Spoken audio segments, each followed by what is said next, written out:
perkenalkan.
KKN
semua dan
Halo, Assalamualaikum.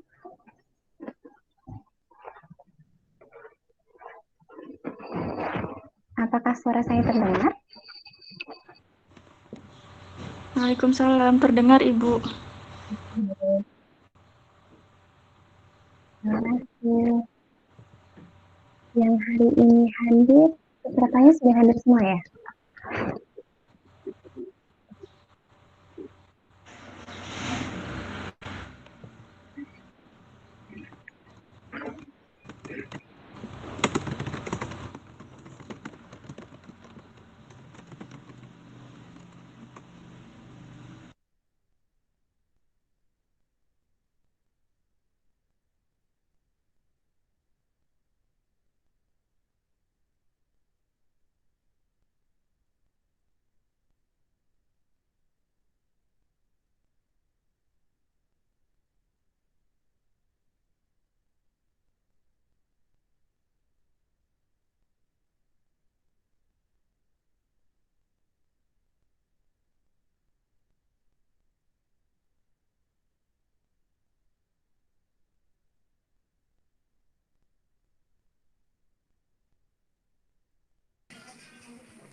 Selanjutnya, kami ucapkan kepada selamat datang kepada Mbak Tina selaku pembicara kegiatan kita pada hari ini. Terima kasih. Kami ucapkan juga terima kasih selamat datang kepada Ibu Indah Wijayanti telah hadir dalam ruang Zoom. Kemudian kita lanjutkan pada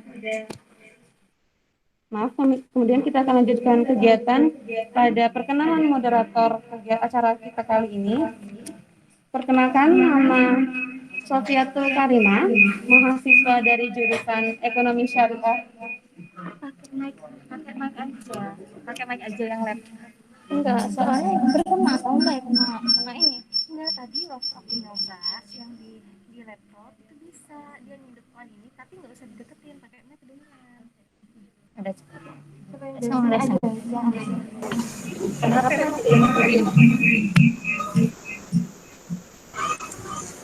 itu suaranya itu dikecilin. Nah, itu dimatiin. Nah, itu mati. Oh. Mohon maaf Ibu. Baiklah, selanjutnya saya akan memperkenalkan moderator pada kegiatan kita ini. Nama Sofiatul Karimah, mahasiswa jurusan Ekonomi Syariah IPB, salah satu tim KKNT mahasiswa Palembang Kota. Kepada saudari Sofi, waktu dan tempat kami persilakan. Ya, baik. Nah, apakah suara Sofi terdengar jelas? Oh, tidak terdengar. Tidak keluar. Enggak. Ini ke mic-nya ke ini. Bismillahirrahmanirrahim. Sofi lanjutkan. Terima kasih sebelumnya kepada Saudari Ais yang sudah membuka acara ini. Masih belum kedengaran, Sofi. Sofi masih belum kedengaran. Kalau sekarang, apakah sudah terdengar? Coba Sofi. Suaranya Tes, tes. Sudah terdengar? belum. Di saya terdengar. Di Ibu terdengar ya? Di teman-teman keseluruhan apakah sudah cukup jelas suara Sofi? Lebih kencengin dikit lagi.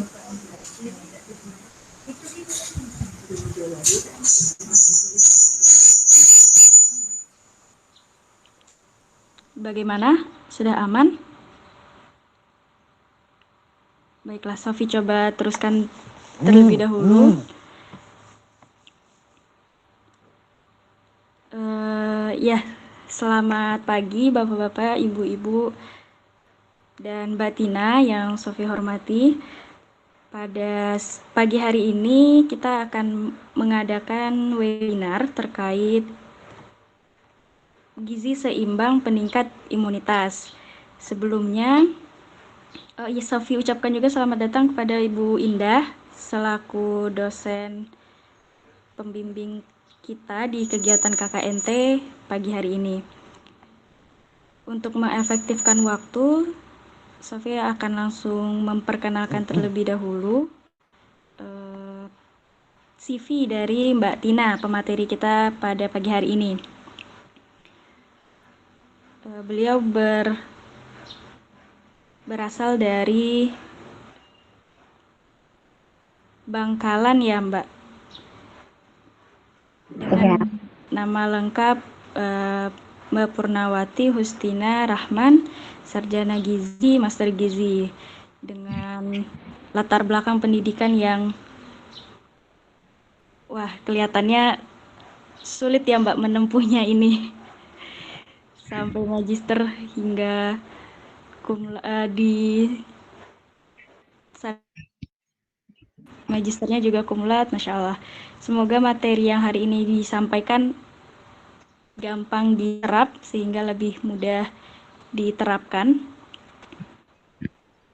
Kemudian ini juga track record terkait hasil judul apa yang sudah diteliti ya sama Mbak Tina.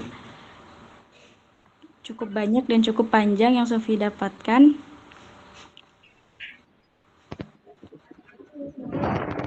Mudah-mudahan kita pagi hari ini bisa banyak dapat ilmunya, dan kepada ibu-ibu, bapak-bapak yang sedang berada di kelurahan, semoga bisa mencatat sebaik mungkin materi yang hari ini akan disampaikan. Langsung saja ya Mbak Tina, kita ke materi. Baik, terima kasih banyak Sofi. Sebelumnya apakah suara saya terdengar dengan jelas? Kalau di Sofi terdengar Mbak? Terdengar ya? Juga terdengar ya? Ibu-ibu yang di KKNT Lorok Takjo, kalau misalnya terdengar bisa ini raise hand, bisa diangkat tangannya. Alhamdulillah, baik. Sudah terdengar dengan jelas. Baik, mungkin saya awali. Assalamualaikum warahmatullahi wabarakatuh. Selamat pagi, Bapak Ibu sekalian, mungkin sebagian besar ibu-ibu ya yang ada di sini.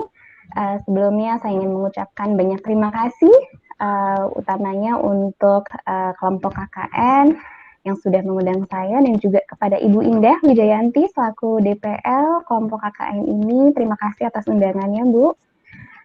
Senang sekali hari ini saya bisa berbagi sedikit mengenai gizi seimbang untuk meningkatkan imunitas untuk ibu-ibu PKK. Saya juga mengucapkan selamat datang dan terima kasih banyak kepada Ibu Lurah dan juga Ibu PKK yang sudah memfasilitasi dan mendukung kegiatan ini. Baik, saya perkenalkan terlebih dahulu, saya Purnawati Hustina Rahman, bisa juga dipanggil Tina. Saya staf mengajar di Departemen Gizi Masyarakat Fakultas Ekologi Manusia IPB University. Nah, mungkin sebelum kita masuk ke materi yang sesungguhnya, saya ingin menyapa dulu ibu-ibu yang ada di sini, ibu-ibu KKNT Lorok Takjo, ibu-ibu yang sudah hadir, mungkin bisa di-mute, bisa di-unmute, maaf.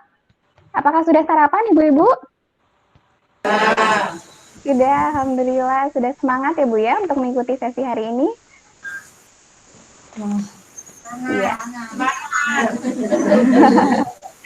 Baik, alhamdulillah.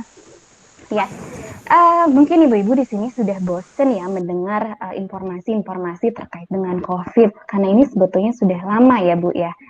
Pandemi ini sudah berlangsung hampir 1 tahun, ya mungkin 1 tahun lebih ya kalau misalnya dihitung dari Desember. Tapi bukan berarti kita terus kemudian menjadi terlena, begitu ya Bu ya. Karena kita tidak bisa memungkiri bahwa virus itu masih ada di sekitar kita. Nah, kemudian apa yang bisa kita lakukan supaya mencegah ya, yang pastinya belum ada, saat ini belum ada obat-obatan maupun solusi untuk mengatasi pandemi COVID ini masih berlangsung gitu, masih dicari jalan keluarnya apa. Kemudian vaksin masih on the way, masih di perjalanan. Oleh karena itu kita pun apa nih yang bisa kita lakukan supaya kita pun siap gitu menghadapi tidak hanya virus COVID tapi juga berbagai penyakit lainnya. Apalagi sekarang ini musim hujan ya ibu-ibu ya, gimana caranya kita bisa membekali diri, mempersiapkan diri dan keluarga supaya kita punya daya tahan tubuh yang kuat untuk melawan virus ataupun penyakit lainnya. Nah, mungkin kita bisa langsung ke slide berikutnya. Oke, saya kenalkan dulu apa itu imunitas ya ibu-ibu ya. Mungkin sering dengar apa itu daya tahan tubuh, kekebalan, imunitas. Jadi imunitas itu adalah mekanisme pertahanan tubuh untuk melindungi seseorang dari penyakit yang disebabkan oleh mikroba. Dalam hal ini mungkin kita akan banyak bicara terkait dengan virus. Jadi adalah sistem pertahanan ya Bu ya, jadi benteng. Kalau kita bicara terkait dengan imunitas itu ibarat benteng yang melindungi tubuh kita. Nah, secara umum imunitas itu ada dua jenis. Ada sistem imun innate dan sistem imun adaptif. Ya, ini beberapa analogi ya, ilustrasi apa sih itu sistem imun innate, apa itu sistem imun adaptif. Mungkin terdengarnya asing ya Ibu ya. Mungkin kita akan bahas lebih lanjut. Next. Oke, jadi ini ilustrasi apa itu sistem imun innate. Jadi sistem imun ini adalah baris pertahanan pertama, ibu-ibu. Ketika ada benda asing, baik yang fisik atau kimia yang masuk ke dalam tubuh kita.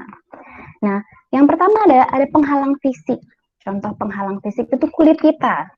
Ya, kulit kita adalah penghalang fisik dari masuknya berbagai benda asing dari luar. Kemudian air mata, kotoran telinga, lendir, urin, asam lambung, itu semua adalah penghalang fisik.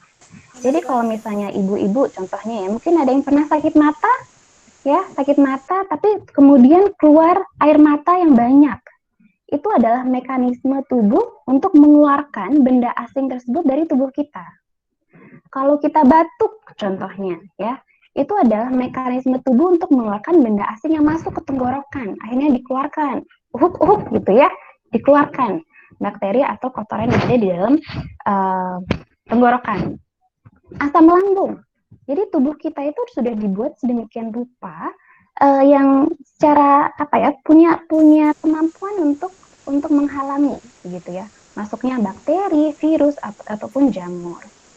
Tapi dengan sistem penghalang yang pertama ini ternyata terkadang masih berhasil nih masuk beberapa virus, bakteri ataupun jamur ke dalam tubuh kita.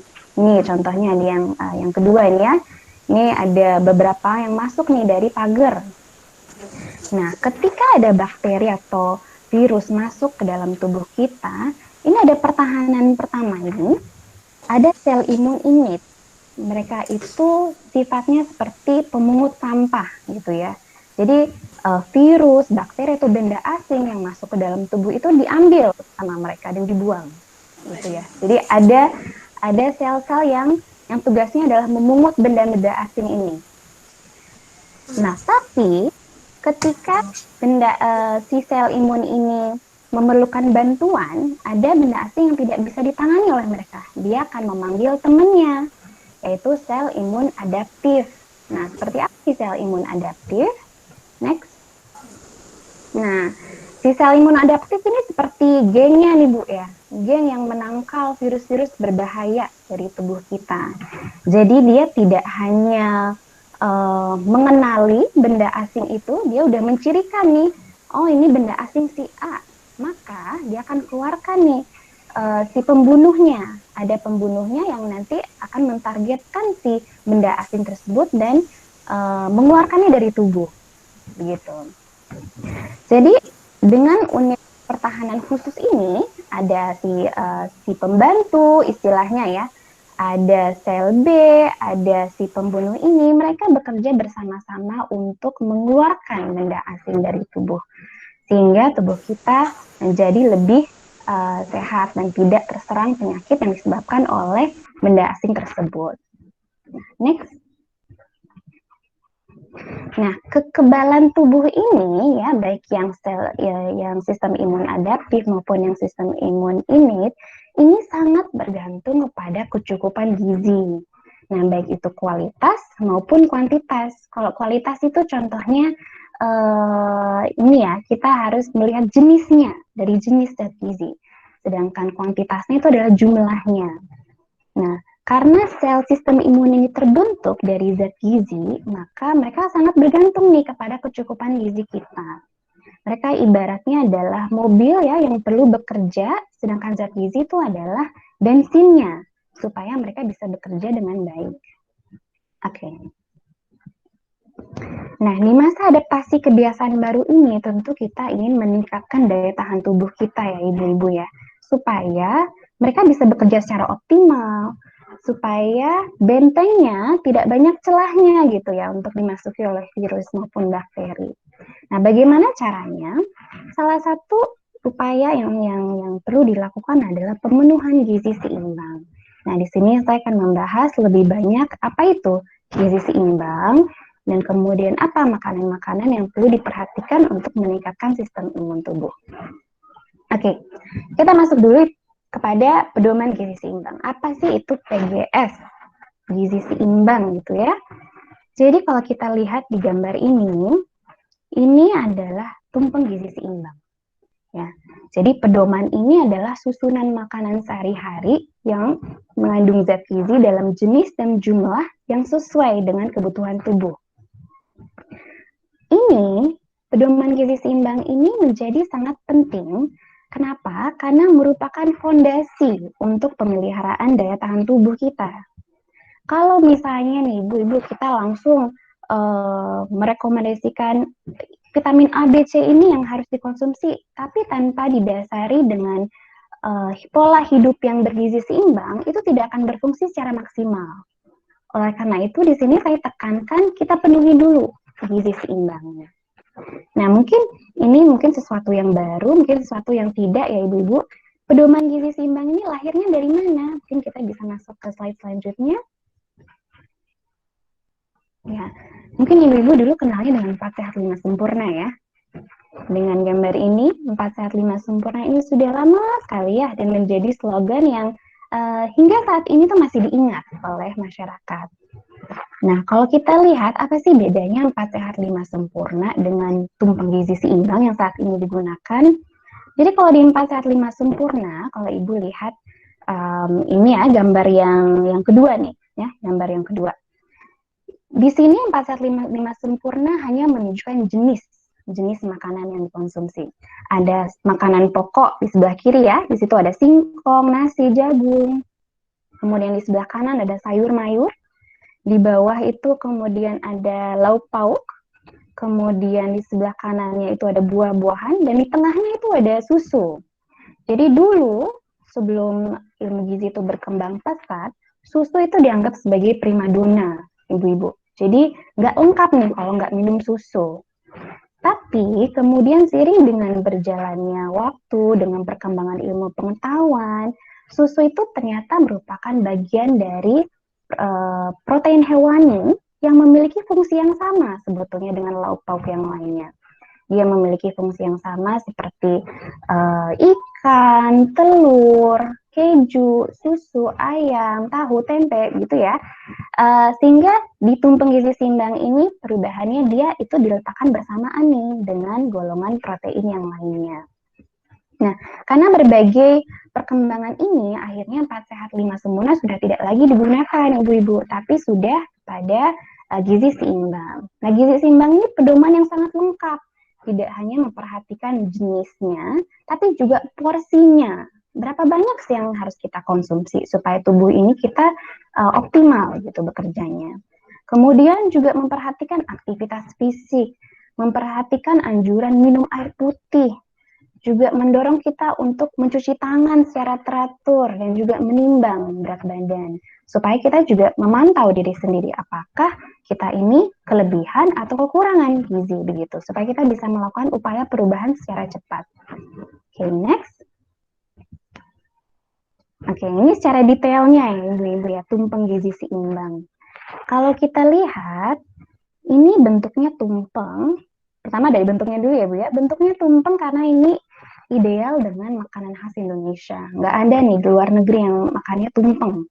Di luar negeri pedoman gizi seimbang mereka ada yang bentuk piramida, ada yang bentuk macam-macam gitu ya. Tapi kalau kita dibuat khusus bentuknya tumpeng karena sesuai dengan kebiasaan masyarakat Indonesia. Paling bawah ini ya, ada sumber karbohidrat yang tertulis 3-4 porsi. Di sini ini bentuknya paling besar karena rekomendasinya memang paling banyak. Kita dianjurkan konsumsi 3-4 porsi makanan pokok atau sumber karbohidrat.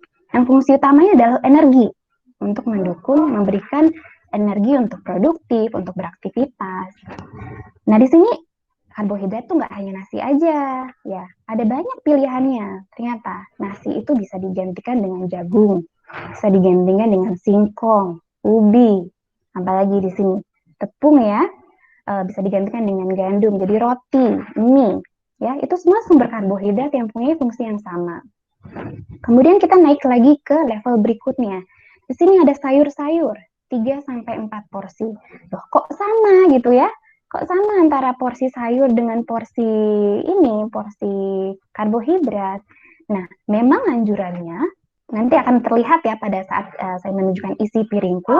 Anjurannya adalah porsi nasi kita harusnya itu sama banyaknya dengan porsi sayurnya, gitu Bu. Kalau kita ngambil satu centong atau 2 centong nasi gitu ya, seharusnya kita juga ngambil 2 centong sayur gitu. Karena kita perlu serat dan vitamin dan mineral yang terkandung di dalam sayur-sayuran. Kemudian di sebelah kanannya lagi ada buah-buahan. Di sini 2-3 porsi. Nah, buah dan sayur ini sama-sama sumber vitamin dan mineral, Ibu-ibu. Tapi kenapa sih buah-buahan ini lebih sedikit gitu ya anjurannya dibandingkan dengan sayur? Kenapa hanya 2-3 porsi? Karena buah-buahan ini mengandung gula alami, Ibu-ibu. Nah, sedangkan gula, nanti kita lihat ya di ujung tumpeng ini, itu adalah sesuatu yang harus kita batasi konsumsinya. Ya.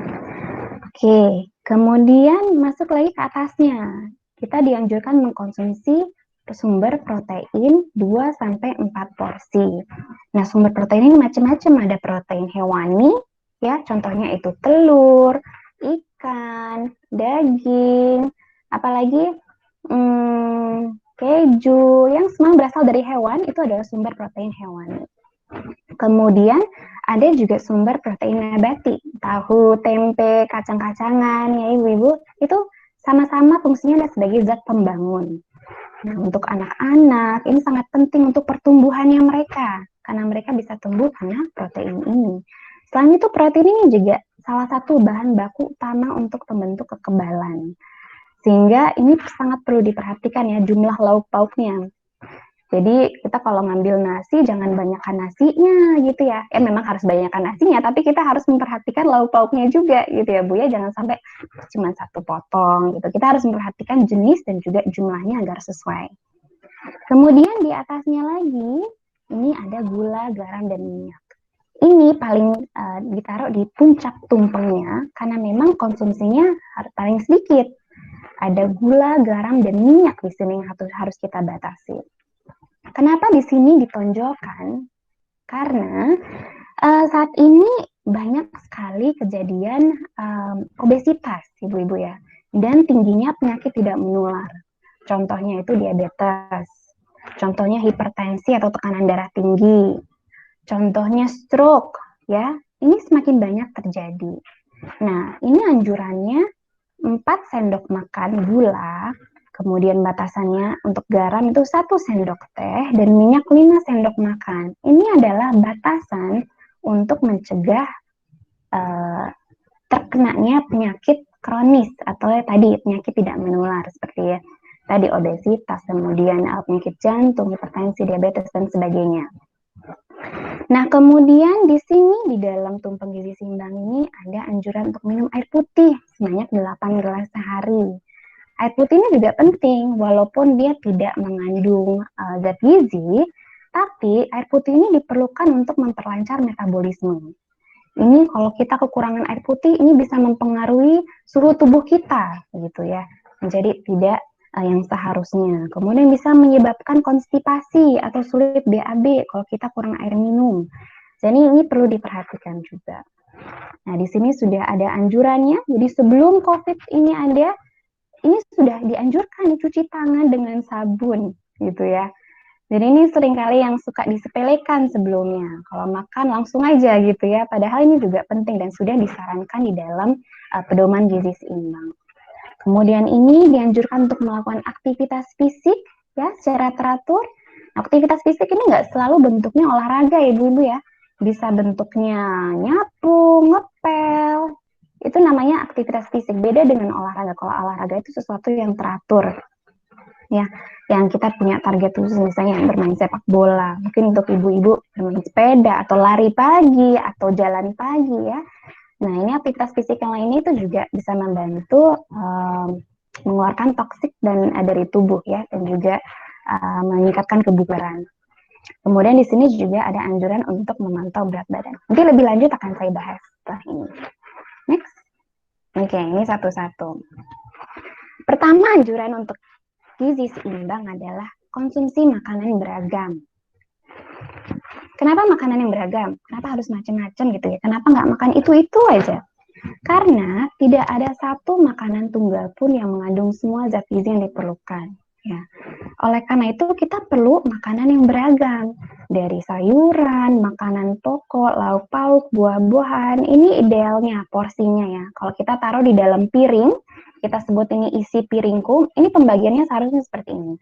Jadi jumlah makanan pokok itu ya bisa sekitar 2 centong, itu seharusnya sama banyaknya dengan sayuran. Kemudian lauk pauknya itu seharusnya sama banyaknya dengan buah-buahannya. Ya, ini hanya 1/6 ya kalau misalnya kita lihat dari ini. Kemudian jangan lupa untuk nambah air putih saat minum. Kemudian jangan lupa cuci tangan sebelum makan dan batasi gula, garam, dan minyak. Nah, ini contoh menunya ibu-ibu ya. Yang namanya gizi berimbang dan beragam itu tidak harus selalu mahal. Ibu-ibu bisa menggunakan apa yang ada di sekitarnya. Kalau biasa makan nasi ya konsumsi nasi. Kalau biasa makan singkong misalnya atau suka makanan ubi-ubian itu boleh digantikan nasinya menjadi ubi-ubian. Di sini ada ikan goreng ya sebagai protein hewani, ada tahu sebagai protein nabatinya, ada pepaya contohnya sebagai buah-buahannya dan ada sayur bayam di sini ya atau kangkung ya. Ya, intinya apa aja yang ada di sekitar rumah yang mudah terjangkau dan murah didapatkan itu silakan. Karena kualitas itu ditentukan dari keberagamannya. Begitu ya ibu-ibu ya. Oke, next. Oke, prinsip kedua dari prinsip gizi seimbang adalah membiasakan perilaku hidup bersih dan sehat. Ya, ini kenapa penting? Karena ada hubungannya antara penyakit dengan status gizi seseorang. Tentu kita menginginkan status gizi kita ideal, begitu ya ibu-ibu. Kita ingin anak-anak kita tumbuh dengan baik, dengan asupan gizi yang memadai. Tetapi kalau misalnya seseorang itu sering sakit, ya terutama penyakit infeksi, maka zat gizi yang masuk ke dalam tubuhnya itu lebih banyak digunakan untuk memperbaiki sel-sel tubuh yang rusak, untuk memperbaiki sistem imunnya gitu ya, untuk mendukung sistem imunnya melawan infeksi dan penyakit. Sehingga untuk pertumbuhannya pun menjadi sedikit terbengkalai karena zat gizinya fokus kepada penyembuhan, bukan untuk pertumbuhan. Oleh karena itu penting sekali kita menjaga supaya kita tidak mudah sakit gitu. Nah, dengan cara perilaku hidup bersih dan sehat ya. Karena kita seringkali tertular dari penyakit ini karena kita tidak memperhatikan higienitas atau kebersihan lingkungan sekitar kita.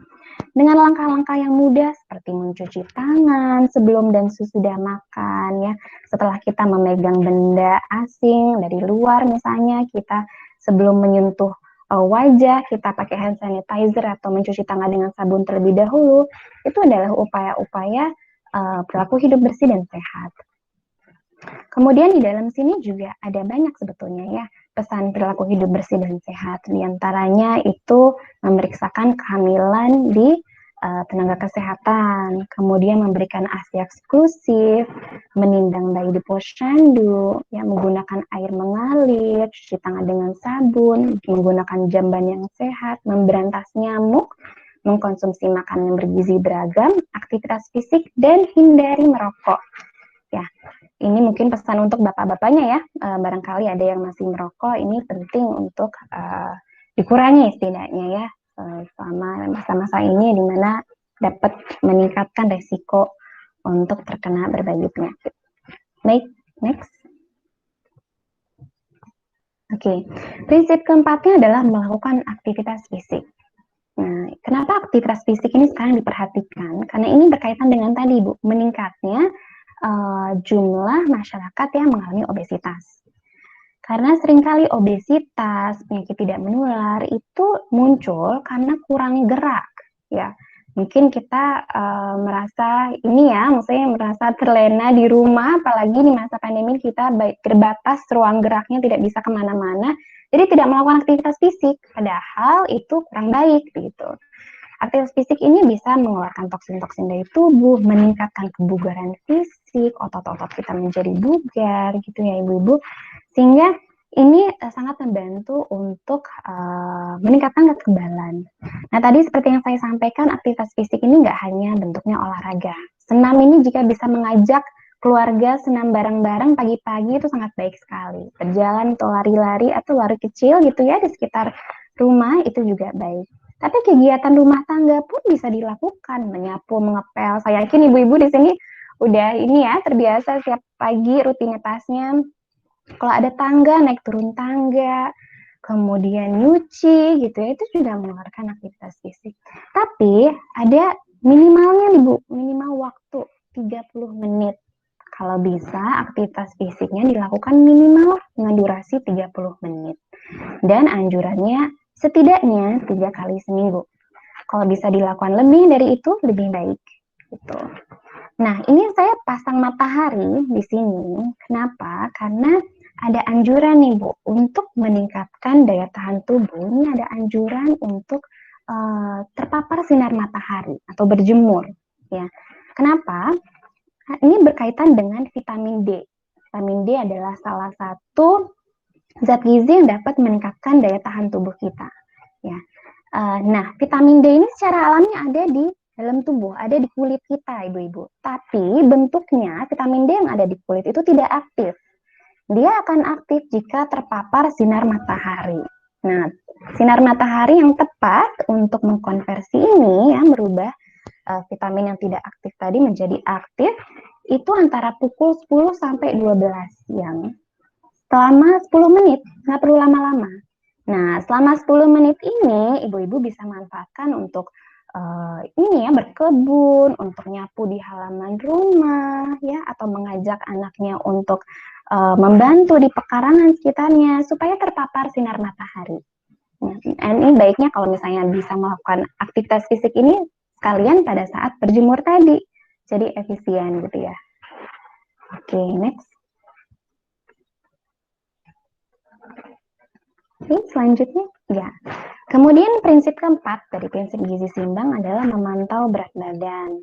Nah, kenapa sih kita perlu pantau berat badannya? Kadang kita jadi takut ya sama timbangannya, takut ini kelihatan berlebih atau takut ini bikin kita panik. Nah, sebetulnya tujuannya adalah supaya kita bisa mendeteksi kapan sih kita kelebihan, kapan kita kekurangan. Kalau kita tahu sejak dini, kita bisa melakukan upaya untuk merubah pola makan kita sehingga mencegah ke arah yang lebih buruk. Gitu ya ibu-ibu ya. Ini caranya nih, menghitung status gizi. Ya, nanti ibu-ibu bisa mencoba ya kalau ada timbangan di posyandu atau di mana gitu ya di desa, ini bisa mengukur BMI-nya atau indeks massa tubuh dengan cara berat badan dalam kilogram dibagi tinggi badan dalam meter kuadrat. Ya, nanti bisa tanyakan nih ke teman-teman yang sedang KKN, mahasiswa yang KKN ini untuk menghitungkan atau menunjukkan cara ngitungnya ya. Nanti di sini ibu-ibu akan mendapatkan angka yang mengklasifikasikan apakah ibu ini status gizinya kurang, normal, gemuk, atau sangat gemuk misalnya. Ya, obesitas, hingga mengalami obesitas.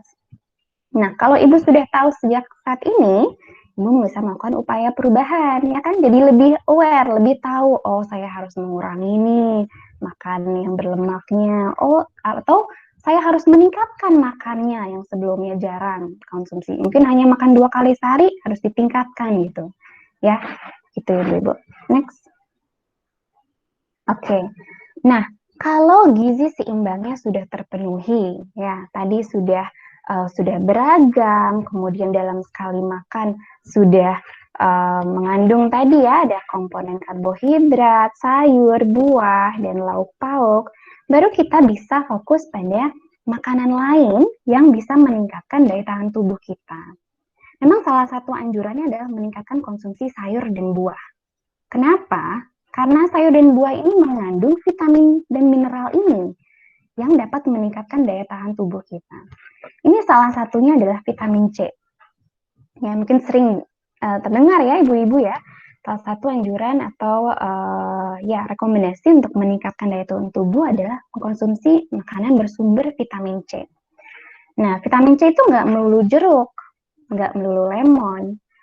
Bahkan buah ini ya, jambu biji merah ini, kandungan vitamin C-nya lebih tinggi dibandingkan jeruk. Kalau misalnya ada di sekitar rumah yang mudah terjangkau, ini silakan ibu-ibu ya diberikan dalam keluarga, dikonsumsi secara rutin, dibuat jus ya. Ini mengandung vitamin C yang sangat tinggi. Pepaya juga kandungan vitamin C-nya tinggi dan juga tomat. Ini bisa diolah sedemikian rupa sehingga jadi makanan yang apa ya yang tersedia di rumah. Kemudian ada vitamin D. Nah, vitamin D ini tadi berhubungan dengan sinar matahari tadi ya, Bu ya. Jadi untuk mengaktifkan vitamin D yang ada di tubuh kita diperlukan sinar matahari.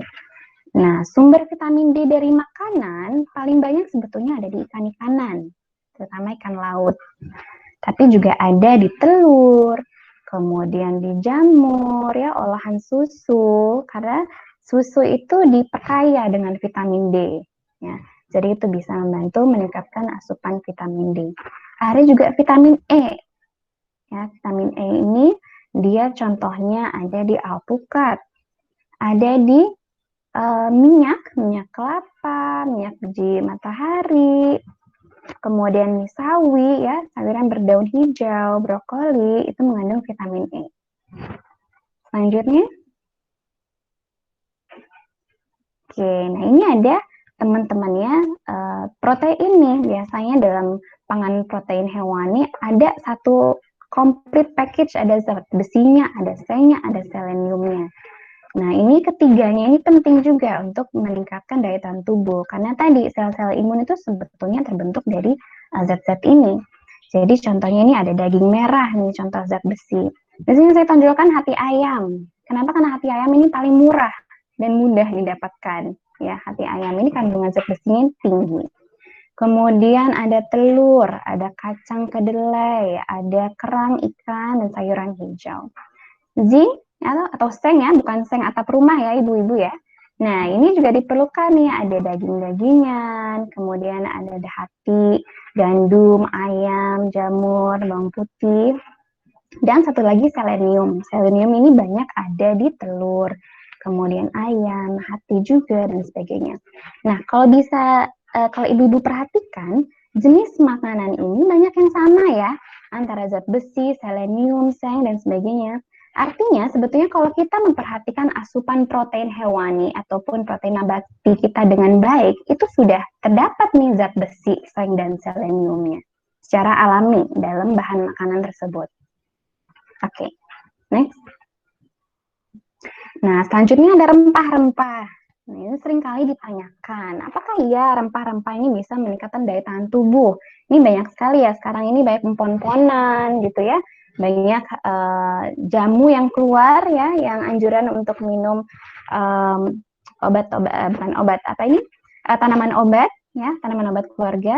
Nah, ternyata kunyit, jahe, dan temulawak ini, salah satu ini rempah-rempahan ini, mereka itu mampu menunjukkan efek terhadap peningkatan daya tahan tubuh, ibu-ibu.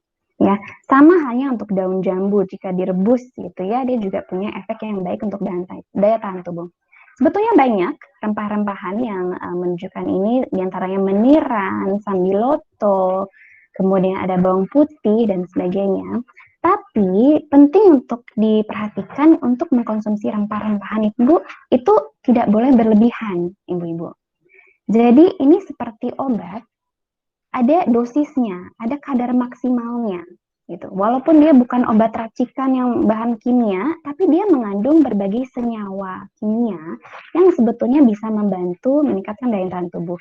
Tapi jika berlebihan, dia juga punya efek yang tidak baik begitu. Oleh karena itu, oleh BPOM atau Badan Pengawas Obat dan Makanan, mereka ada anjurannya nih. Kalau mengkonsumsi rempah-rempahan, batasi penggunaan 2-4 gram per hari. Gitu ya ibu-ibu, ada batasannya ya.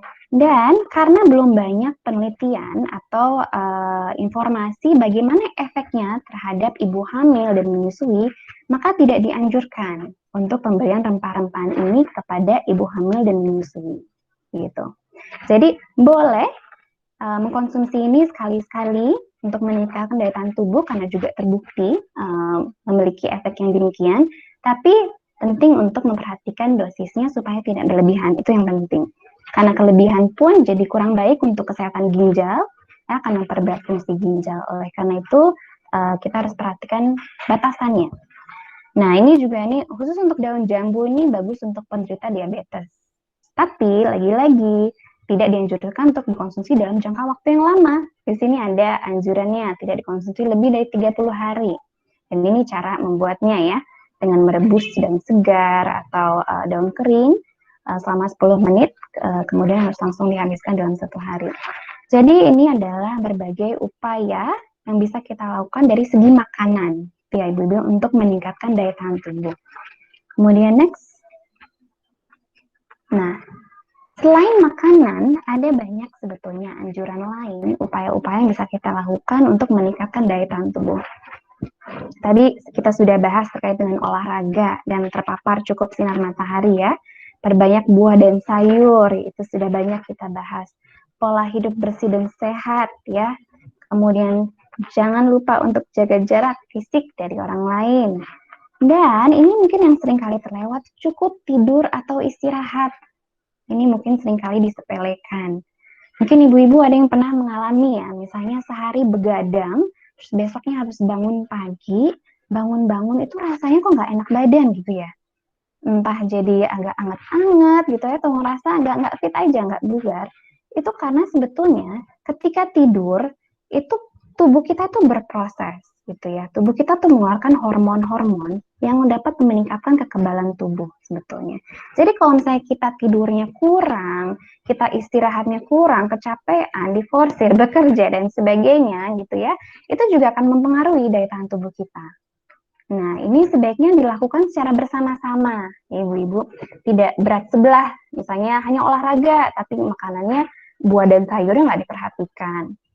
Atau ini sudah memperhatikan protokol kesehatan, tapi ternyata masih begadang dan sebagainya. Nah, ini adalah kombinasi ya saran yang dianjurkan untuk dilakukan untuk melindungi diri kita maupun melindungi keluarga kita dari berbagai penyakit khususnya COVID-19. Mungkin itu ibu-ibu yang bisa saya sampaikan untuk sesi sharing kita hari ini. Kalau ada pertanyaan silakan ya ibu-ibu, dengan senang hati kita diskusikan bersama.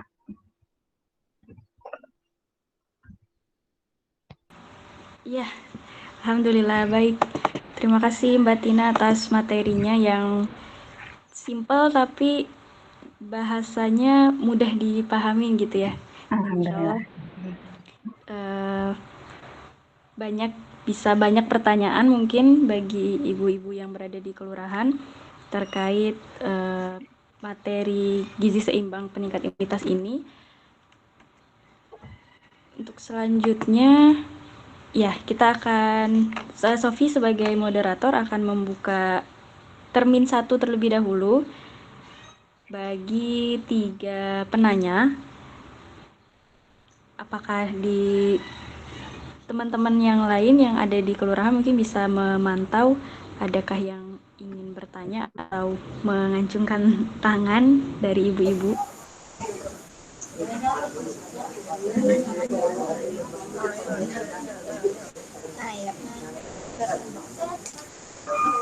Jadi kepada ibu-ibu dipersilakan untuk bertanya. Sesi pertama kita buka untuk 3 orang penanya terlebih dahulu. Yang mau bertanya boleh angkat tangan terlebih dahulu, Ibu.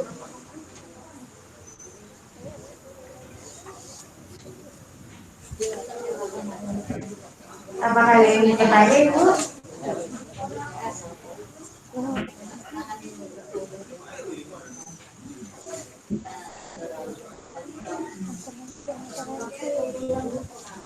Assalamualaikum warahmatullahi wabarakatuh. Waalaikumsalam warahmatullahi wabarakatuh.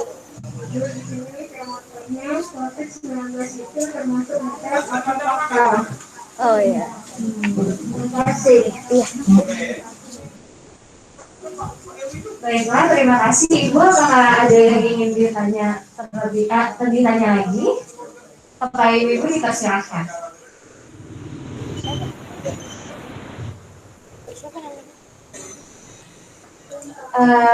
Sebelumnya mungkin bisa dijawab terlebih dahulu ya Ibu Tina untuk pertanyaannya. Tadi ibunya bertanya terkait dengan COVID-19, apakah itu sebuah mitos saja atau itu adalah fakta yang benar-benar terjadi pada saat ini? Seperti itu Ibu. Oke, baik. Terima kasih Ibu atas pertanyaannya. Jadi Ibu-Ibu, COVID-19 ini betul-betul terjadi, ya. Tidak hanya di Indonesia, tapi di seluruh dunia, Ibu-Ibu. Kalau misalnya Ibu melihat berita saat ini sudah banyak sekali yang meninggal akibat penyakit ini. Mungkin terkesan seperti penyakit yang tidak berbahaya karena dia seperti flu, ya. Dia mengakibatkan demam, dia menyebabkan batuk-batuk, seperti gejala-gejala flu pada umumnya. Tapi bedanya ternyata COVID-19 ini punya tingkat keparahan yang tinggi. Jadi tidak bisa disamaratakan dengan virus atau flu yang biasanya ada, gitu. Karena banyak menimbulkan kematian dalam waktu yang singkat ini, akhirnya Badan Kesehatan Dunia atau WHO itu mengumumkan bahwa saat ini kita mengalami kondisi pandemi. Pandemi itu artinya ini penyakit menyerang seluruh dunia, tidak hanya satu lokasi saja. Dulu kan ini penyakitnya awalnya dari Cina ya, dari Tionghoa. Yang asalnya itu adalah penularan virus dari kelelawar ke manusia. Nah ternyata ini virusnya bisa menular kepada sama manusia, begitu. Dan ini penularannya cepat sekali, ibu-ibu. Nah sekarang ini tidak bisa kita pungkiri, ya.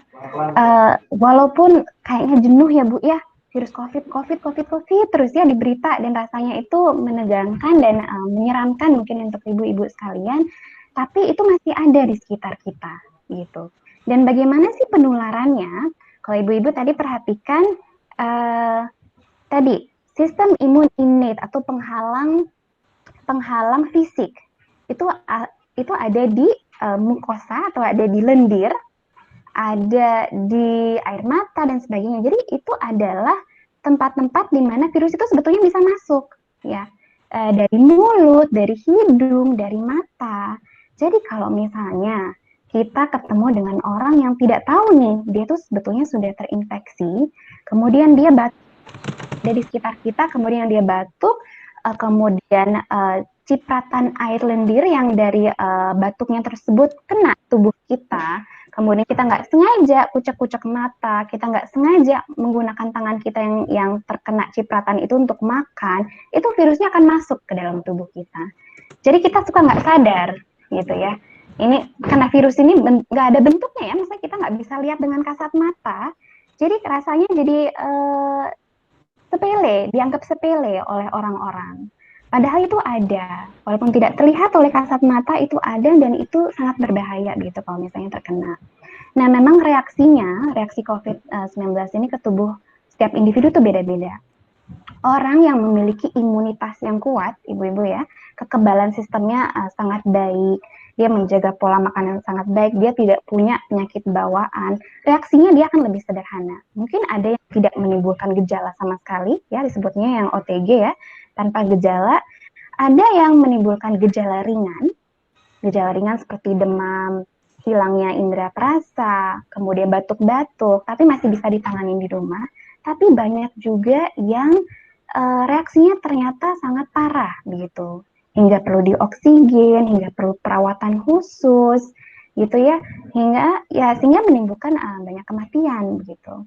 Nah, ini perlu diyakini bahwa ini tuh ada, ibu-ibu.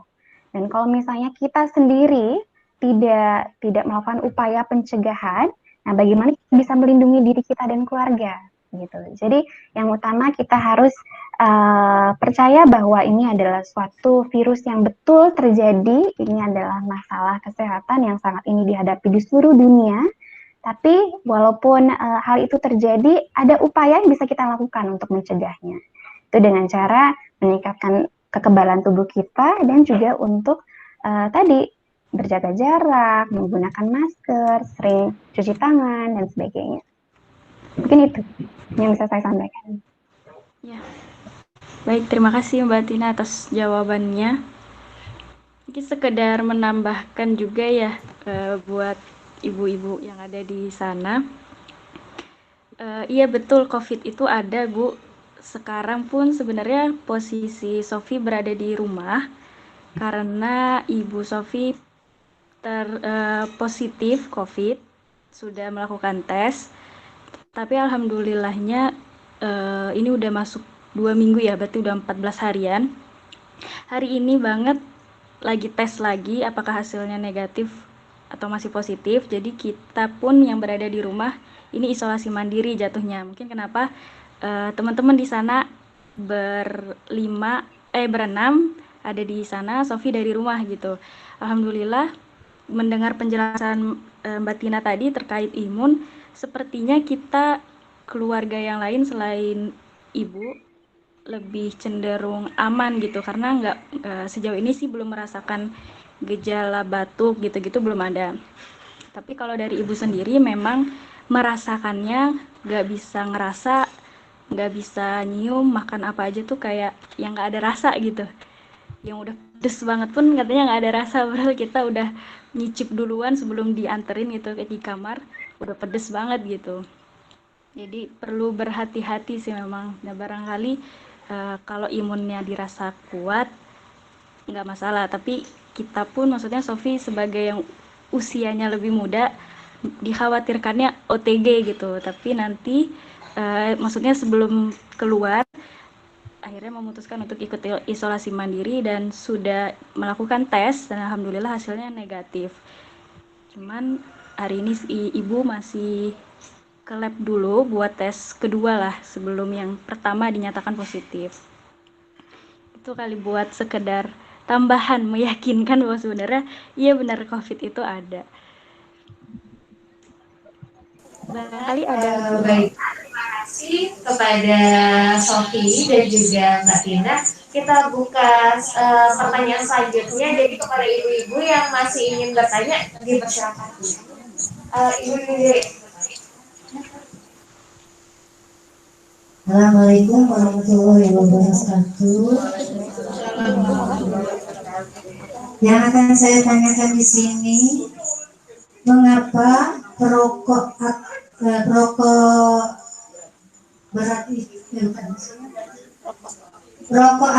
perokok pasif itu lebih bahaya perokok pasif?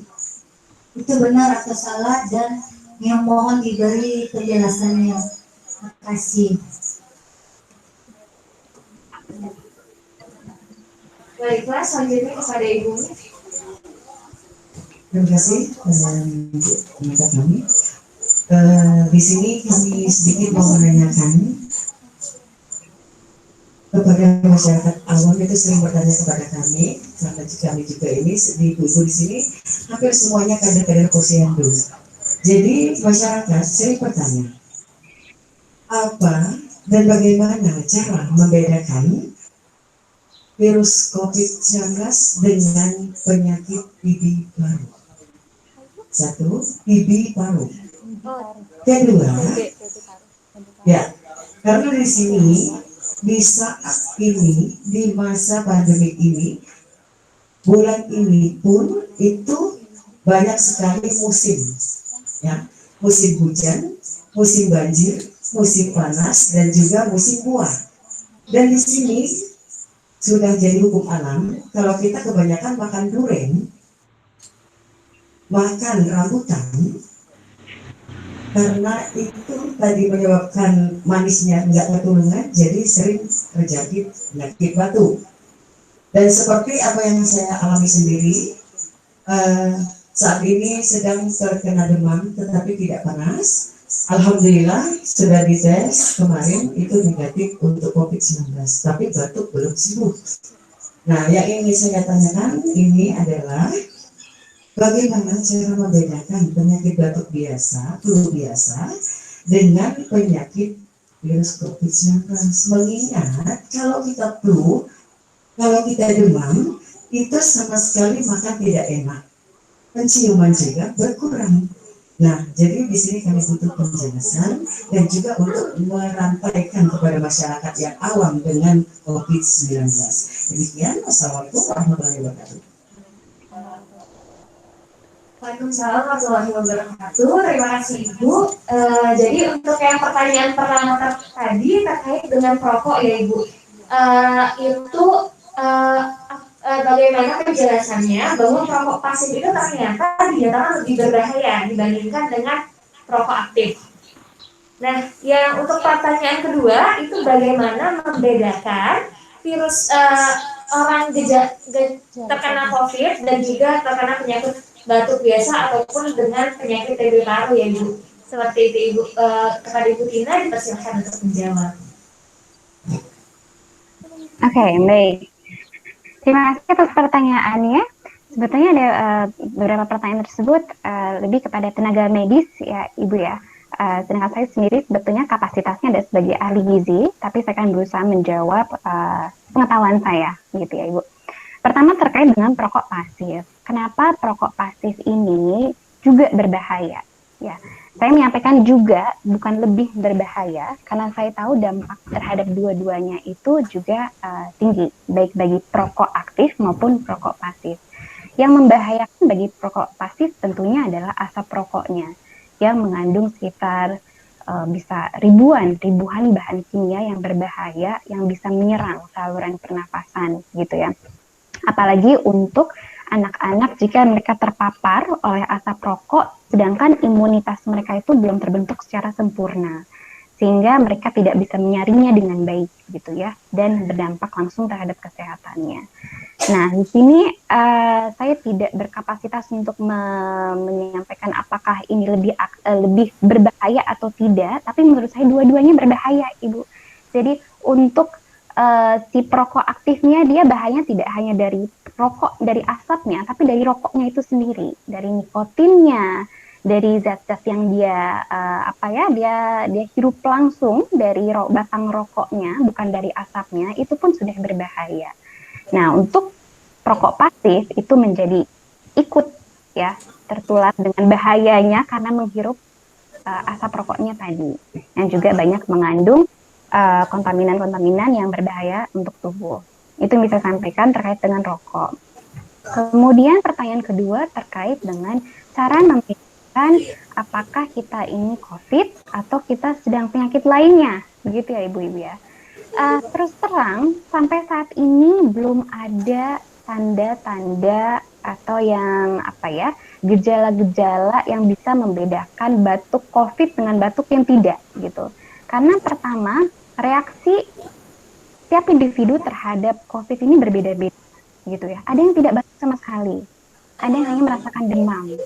Ya, tapi salah satu penciri yang saya ketahui berbeda dengan penyakit lainnya adalah hilangnya indera perasa atau amnesa ya, kalau nggak salah. Jadi dia kehilangan rasa. Jadi seperti yang disampaikan oleh Sofi tadi, salah satu yang membedakannya tadi kehilangan indera perasa. Jadi kalau misalnya demamnya, batuknya, sakitnya disertai dengan hilangnya indera perasa tersebut, Ibu bisa lebih melakukan upaya untuk mengisolasi mandiri gitu. Sebetulnya saat ini kalau mau melihat secara akurat ya harus dites begitu ya. Kalau misalnya Ibu merasa ini demamnya bukan demam yang biasa, batuknya sudah tidak biasa, maka silakan untuk memeriksakan diri secepatnya begitu. Ada juga alat untuk mendeteksi yang kita sebut sebagai oximeter itu sebetulnya bukan mendeteksi apakah COVID atau tidak, tapi salah satu gejalanya adalah menurunnya oksigen secara drastis, oksigen drastis dari tubuh.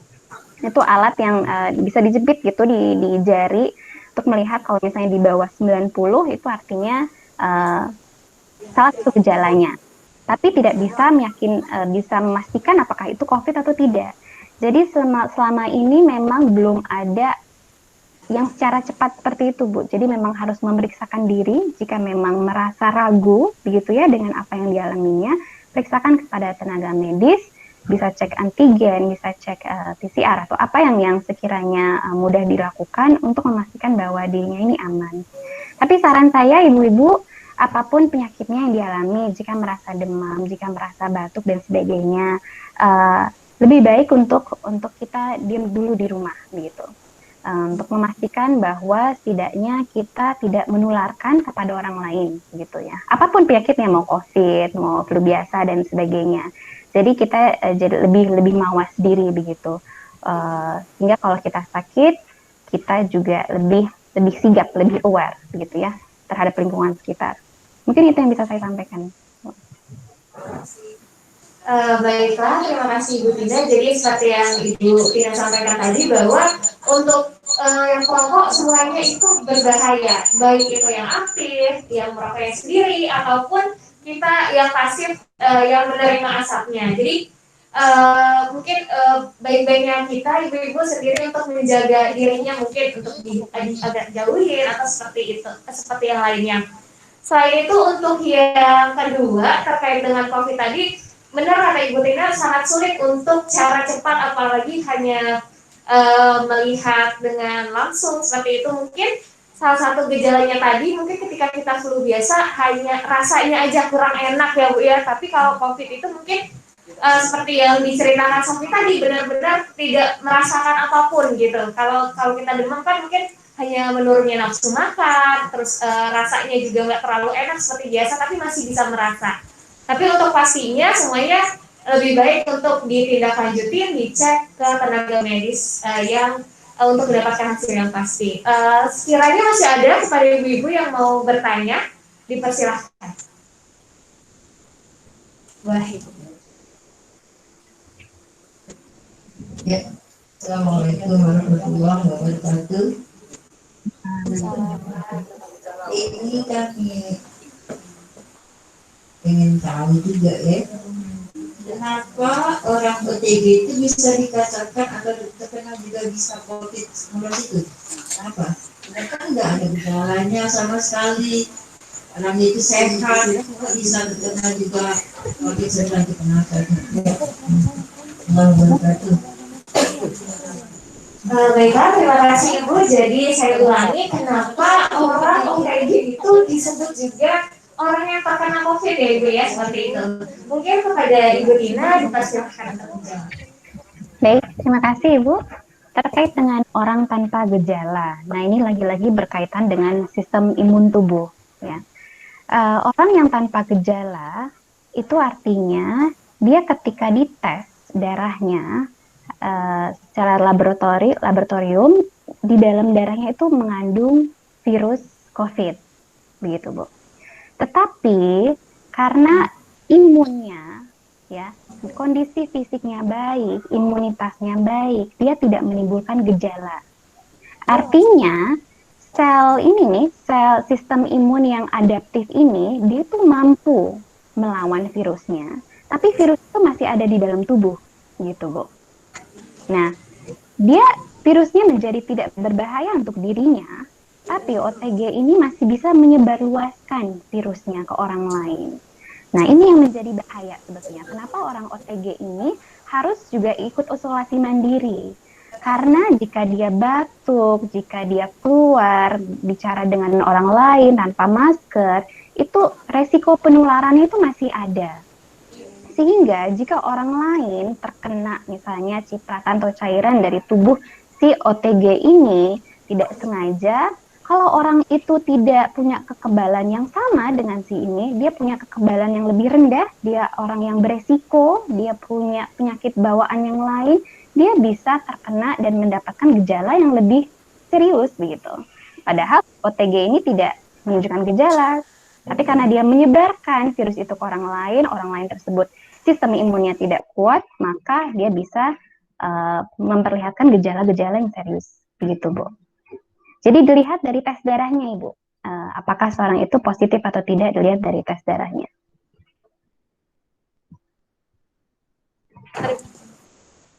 Baiklah, terima kasih Ibu. Jadi OTG itu tetap dia dikatakan orang yang terkena virus corona karena virusnya itu ada di dalam darahnya, Ibu. Jadi ada di dalam darahnya. Namun sistem imunnya tadi ya Ibu Tina ya, sistem imunnya tadi bisa melindungi diri dia untuk tidak menyerang kesehatannya, mungkin tidak menimbulkan gejala apapun karena sistem imunnya kuat tadi. Tapi dia tetap bisa menyebarkan virus yang ada di dalam dirinya itu. Betul Ibu Tina seperti itu? Iya, betul. Baiklah. Ibu-ibu masih ada yang ingin bertanya? Mungkin teman-teman ada yang ingin bertanya? Oke, kepada Alia saya persilahkan. Ibu izin bertanya, saya Alia dari mahasiswa KMT. Tadi kan sempat memaparkan tentang pola makan ya, tentang tadi makan buah-buahan, sayur-sayuran gitu. Saya mau tanya, cara yang benar nih Bu, makan buah-buah dulu kah, atau baru makan nasi, atau makan nasi habis itu makan buah? Saya ini kan masih kita ketahui di masyarakat tuh masih ada yang bilang, oh makan buah dulu baru makan nasi, atau makan nasi dulu baru makan buah gitu Ibu. Yang benarnya itu bagaimana? Terima kasih Ibu. Baiklah Ibu Tina, boleh langsung dijawab. Baik, terima kasih pertanyaannya Alia ya. Jadi sebetulnya ya ibu-ibu, informasi terkait dengan konsumsi buah sebelum makan itu sebetulnya tidak mempengaruhi penyerapannya, gitu ya. Mau sebelum makan, sesudah makan, sebetulnya ya vitamin dan mineral, serat yang ada di dalam buah-buahan itu akan terserap juga di dalam tubuh. Nah, memang anjurannya adalah konsumsi buah-buahan berdekatan dengan waktu makan. Gitu. Kenapa? Karena dia mengandung vitamin C. Umumnya kan buah-buahan mengandung vitamin C, dan vitamin C ini dapat meningkatkan penyerapan zat besi. Jadi kalau habis kita makan lauk pauk nih, habis itu kita itu kan lauk pauk kan sumber protein yang umumnya ada zat besinya. Kemudian kita makan bersamaan dengan jus, atau kita makan bersamaan setelah itu makan pisang, atau sebelumnya kita makan pisang. Selama berdekatan itu baik karena bisa meningkatkan penyerapan zat besi begitu. Jadi sebetulnya mau sebelum sesudah makan itu nggak mempengaruhi penyerapan ataupun kandungan zat gizinya. Yang penting berdekatan dengan waktu makan gitu.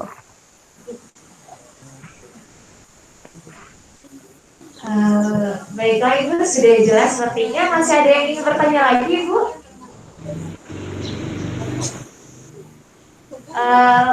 Mungkin tidak ada pertanyaan lagi. Saya kembalikan kepada moderator, kepada Sofiatul, silakan.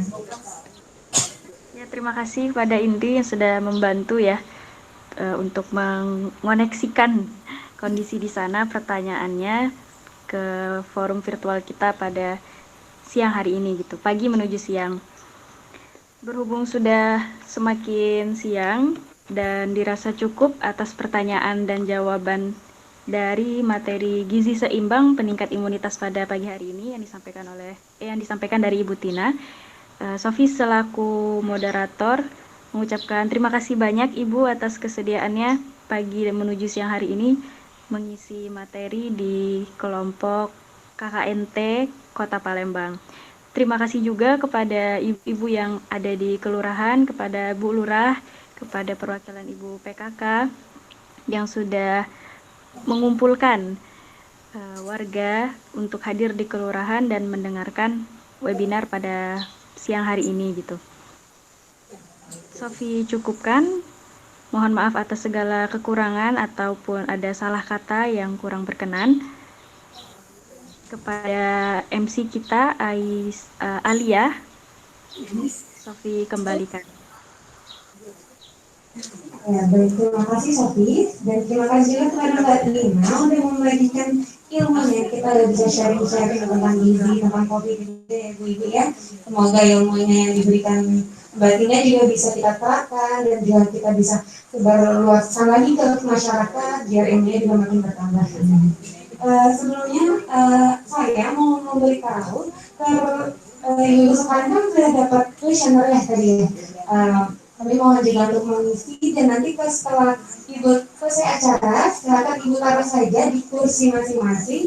Nah lanjut untuk kegiatan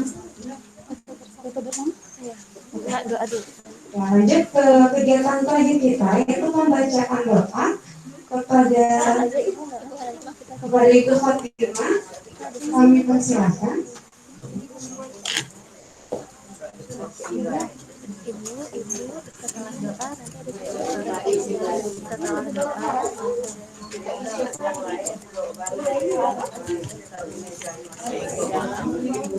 Ayo ibu, langsung ya. kirim mohon menunggu sebentar ya ibu. Halo. Terima mau doa ya. Astagfirullahaladzim, astagfirullahaladzim, astagfirullahaladzim.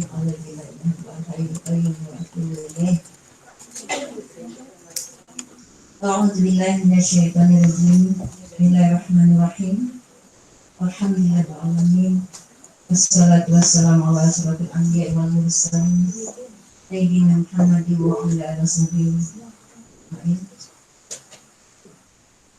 Allahumma inna nas'aluka salamatan fid din wa afiyatan fil jasad wa hidayatan fil amni wa barakatan fil rizqi wa tawbatan qabla al-maut wa rahmatan indal maut wa maghfiratan ba'da al-maut. Allahumma hawin alaina fi sakaratil maut wa najatan minan nar wa afwan misal. Rabbana hab lana min azwajina wa dhurriyyatina qurrata a'yun waj'alna lil muttaqina imama. Rabbi habli salihin, Rabbi habli muttaqin. Rabbana atina min ladunka rahmah wa hayyi lana amrana rasyada. Allahumma inna nas'aluka as-sihhati wal 'afiyati wa husnul khuluq. Ya Allah, ya Tuhan kami, ampuni dosa-dosa kami ya Allah.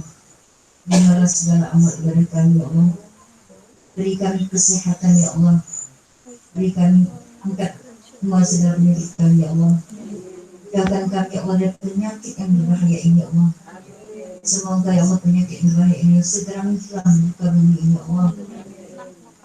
Rabbi fidli wali walidayya warhamhuma kama rabbayani shaghira. Rabbana zalamna anfusana wa lam taghfir lana wa tarhamna lanakunanna minal khasirin. Rabbana atina fid dunya hasanah wa fil akhirati hasanah wa qina adzabannar. Wa qina adzabannar. Wa qina adzabannar. Sallallahu alaihi wasallam. Subhana rabbika rabbil izzati amma yasifun wa salamun alal mursalin walhamdulillahi rabbil alamin. Qadallahu minkum wa ya karim.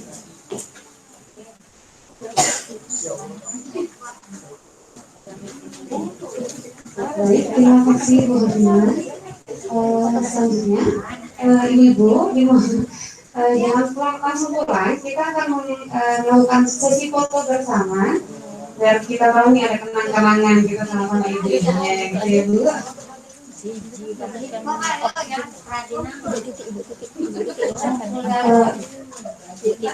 Kepada Ibu Titi boleh untuk mengaktifkan kameranya terlebih dahulu Ibu untuk sesi foto bersama.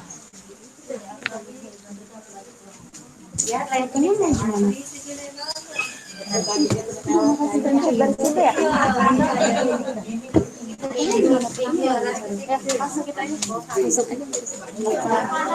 Ibu-ibu bisa melihat kamera yang ada di depan ya Ibu, yang ada tripodnya di kamera di depan. Boleh. Nanti kita foto secara langsung. Baiklah, ini kita foto bersama Ibu Tina dulu ya Ibu. Bersama-sama dihitung. Dewi udah untuk kameranya. Terima kasih Ibu Titi. Baiklah, 1, 2, 3. Sekali lagi ya Ibu. Satu, dua, tiga. Oke, terima kasih Ibu. Terima kasih banyak Terima Ibu. kasih banyak. Sama ibu-ibu. Terima kasih. Perlu dipes ya? Ini sudah ini udah langsung otomatis simpan. Udah. Oh, udah. Ya, baik. Selanjutnya ibu-ibu yang ada di ruangan ini.